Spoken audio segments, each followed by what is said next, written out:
जय हिंद दोस्तों, स्वागत है आपका हमारे YouTube चैनल में। आज की वीडियो में हम लेकर आए हैं आपके लिए यहाँ पर बहुत ही महत्वपूर्ण क्वेश्चन आंसर रामवृक्ष बेनीपुरी जी से संबंधित। तो वीडियो पूरा अवश्य देखना है और वीडियो को लाइक कर लें, चैनल को सब्सक्राइब कर लें। इसी तरह के बहुत सारे वीडियो आने वाले हैं तो चैनल को सब्सक्राइब अवश्य कर लें। तो रामवृक्ष बेनीपुरी जी से संबंधित फर्स्ट क्वेश्चन की बात करें यहाँ पर तो देख लेते हैं इनका फर्स्ट क्वेश्चन क्या पूछा है इनसे संबंधित। रामवृक्ष बेनीपुरी को बेनीपुरी नाम से क्यों जाना जाता है, क्वेश्चन नंबर 1 आपसे जो है पूछा गया। फर्स्ट क्वेश्चन है अपना और आपका यहाँ पर सही आंसर है क्या है राइट आंसर, विकल्प नंबर सी, क्योंकि बेनीपुर गांव में जन्म होने के कारण इनको बेनीपुरी नाम से जाना जाता है। क्वेश्चन नंबर आपसे 2 पूछा है, किस साहित्यकार ने रामवृक्ष बेनीपुरी की रचना को फौलाद उगलने वाली और मनोजगत में भूकंप पैदा करने वाली बताया है। इनकी रचनाओं को किसने बताया है रामवृक्ष बेनीपुरी की रचनाओं को, तो यहाँ पर बताना है माखनलाल चतुर्वेदी, पांडे बेचन शर्मा उग्र, रामचंद्र शुक्ल बच्चन से है। तो आपका सही आंसर है माखनलाल चतुर्वेदी, यानी कि विकल्प नंबर 1 सही आंसर होगा।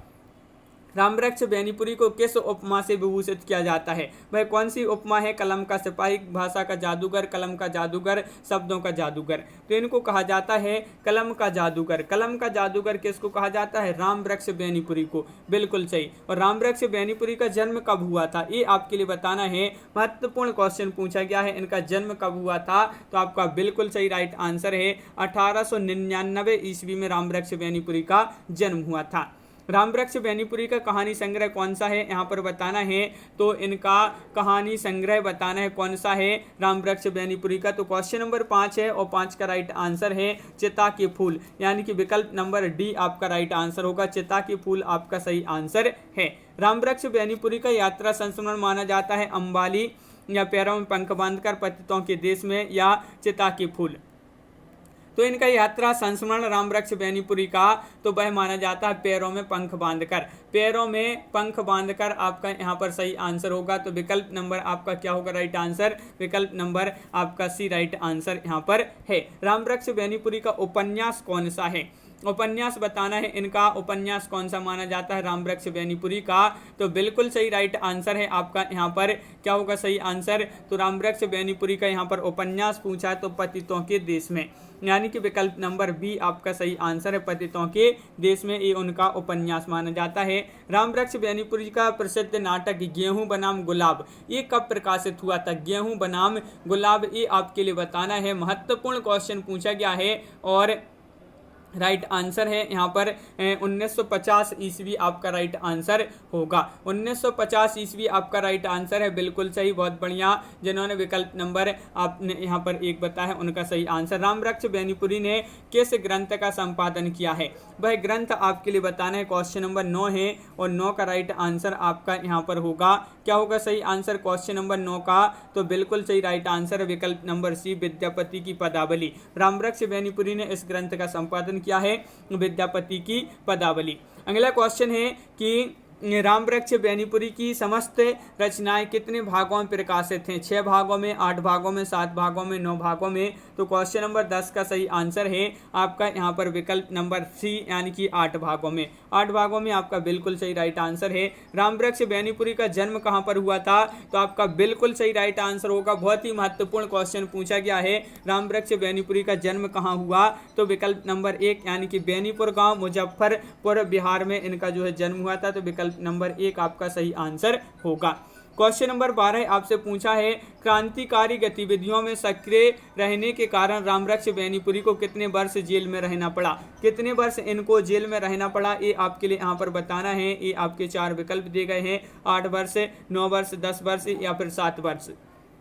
तो इनको 8 वर्ष तक जेल में रहना पड़ा। तो विकल्प नंबर 1 आपका सही आंसर होगा। कलम का सिपाही किस साहित्यकार को कहा जाता है, जो कि बहुत ही महत्वपूर्ण क्वेश्चन पूछा गया है कि कलम का सिपाही किस साहित्यकार को कहा जाता है। तो बिल्कुल सही राइट आंसर है आपका यहाँ पर क्या होगा सही आंसर, तो विकल्प नंबर आपका यहाँ पर डी राइट आंसर है, यानी कि प्रेमचंद।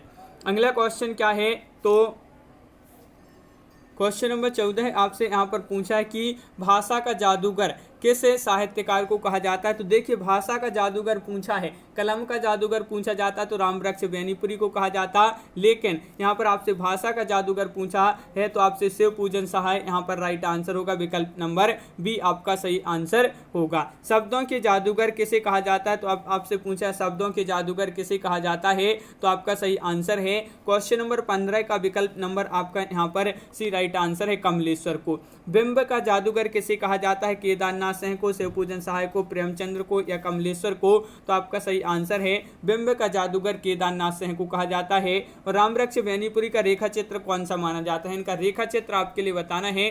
क्वेश्चन नंबर अपने यहाँ पर क्या पूछा है? 17 और 17 का राइट आंसर होगा विकल्प नंबर सी, यानी कि माटी की मूर्तें। इनमें से आपको बताना है, इनमें से कौन सी रचना रामवृक्ष बेनीपुरी का संस्मरण नहीं है? संस्मरण नहीं है तो बताइए कौन सी रचना? आपके यहाँ पर 4 विकल्प दिए गए हैं, जंजीरें और दीवारें, मील के पत्थर, पैरों में पंख बांधकर या लाल तारा। तो रामवृक्ष बेनीपुरी का संस्मरण नहीं है पैरों में पंख बांधकर। क्वेश्चन नंबर 19 पूछा, रामवृक्ष बेनीपुरी का नाटक है अम्बपाली या फिर संघमित्रा, सीता की माँ, उपरोक्त सभी। इनके नाटक पूछा है तो आपका यहाँ पर बिल्कुल सही राइट आंसर है। क्या होगा राइट आंसर? उपरोक्त सभी, यानी कि विकल्प नंबर डी राइट आंसर होगा। रामवृक्ष बेनीपुरी की इन रचनाओं का प्रकाशन वर्ष के अनुसार सही क्रम किस विकल्प में है? ये आपके लिए यहाँ पर बताना है भाई कौन सा विकल्प यहाँ पर सही आंसर है। तो देखिए, यहाँ पर होगा माटी की मूर्तें, गेहूं बनाम गुलाब, पैरों में पंख बांधकर और बंदे वाणी विनायकऊ। ये जो है आपका यहाँ पर सही आंसर होगा, विकल्प नंबर डी। अगला क्वेश्चन क्या पूछा है कि उपन्यास पतितों के देश में प्रकाशन वर्ष बताना है इसका। पतितों के देश में इसका प्रकाशन वर्ष क्या माना जाता है?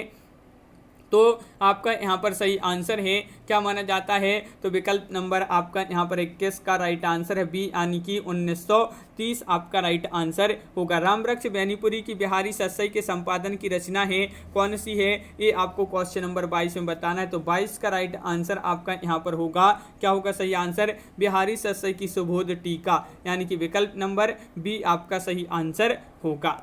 माटी की मूर्तें रेखा चित्र का प्रकाशन वर्ष बताना है, इसका प्रकाशन वर्ष क्या माना जाता है? माटी की मूर्तें, इसका प्रकाशन वर्ष बताइए, सभी लोग बताएंगे। क्वेश्चन नंबर अपना यहाँ पर है 23 और 23 का सही आंसर है विकल्प नंबर बी 1946 आपका यहाँ पर सही आंसर होगा, 1946। क्वेश्चन नंबर आपका यहाँ पर 24 है, बंदे वाणी विनायक निबंध का प्रकाशन वर्ष बताना है आपके लिए।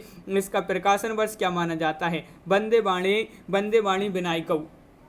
क्वेश्चन नंबर 24 है और 24 का राइट आंसर है सी, यानी कि 1958 आपका यहाँ पर बिल्कुल सही राइट आंसर होगा, 1958। रामवृक्ष बेनीपुरी की रचना में कौन सी जो रचना है उपन्यास विधा की नहीं है? उपन्यास नहीं पूछा है। पतितों के देश में, आम्रपाली, कैदी की पत्नी या लाल तारा। तो उपन्यास नहीं पूछा है तो आपका राइट आंसर होगा लाल तारा, विकल्प नंबर आपका यहाँ पर क्या होगा right answer? D right answer है, बिल्कुल सही, विकल्प नंबर डी जिन्होंने बताया उनका सही आंसर है। अगला क्वेश्चन, कैदी की पत्नी उपन्यास का प्रकाशन वर्ष बताना है। यहाँ पर इसका प्रकाशन वर्ष क्या माना जाता है?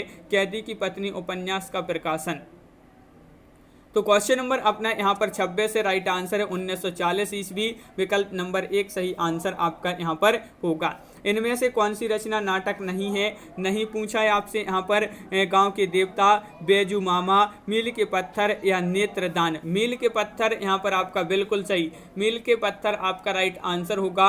मील के पत्थर जिन्होंने बताया है उनका विकल्प नंबर बी जो है आपका सही आंसर होगा, बिल्कुल सही। तो इस प्रकार अपन ने यहाँ पर देखिए रामवृक्ष बेनीपुरी जी से संबंधित बहुत ही महत्वपूर्ण क्वेश्चन, यहाँ पर बहुत ही महत्वपूर्ण क्वेश्चन यहाँ पर देखिए। सबसे पहला तो यही है कि इनको जो है कलम का जादूगर कहा जाता है।